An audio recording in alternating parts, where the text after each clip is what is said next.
Welcome back to Uprising. I'm Sonali Kohatkar. This year, April 15th will not only be marked by the federal deadline for filing taxes, it will also take on a new significance as low-wage workers around the country fight for 15 on 415.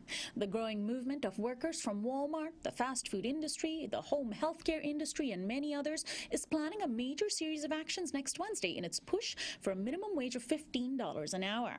What began as a small strike of 200 fast food workers in New York City in 2012 appears to have blossomed into a force to be reckoned with.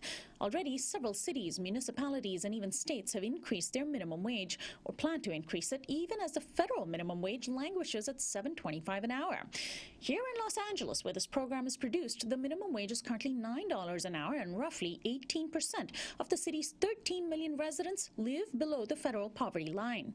In fact, LA is the most impoverished of the nation's big cities. Mayor Eric Garcetti has launched a campaign called Raise the Wage LA in an effort to increase the city's minimum wage to $13.25 an hour over the next 3 years. And recently, the LA County Board of Supervisors voted to study the impact of a wage increase to $15.25 an hour. Joining me in studio today is Maria Rodriguez. She is a member of the Student Coalition Against Labor Exploitation.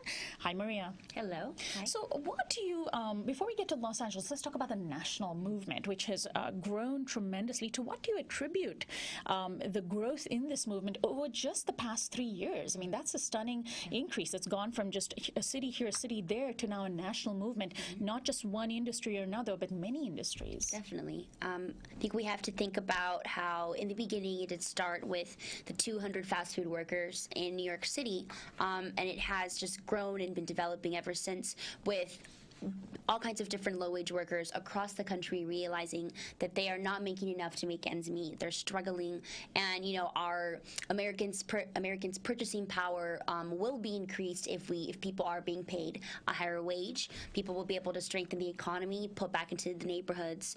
More and more money can go toward creating new jobs, good jobs, and people have been realizing that they're being exploited. And more different workers, unfortunately, across the board, from airport workers to childcare providers to fast food, and as well as contingent and non-tenure faculty at universities across the country. Okay, so you mentioned a couple of types of workers. There's also the home healthcare workers, the Walmart workers, the fast food workers from McDonald's and Burger King, etc.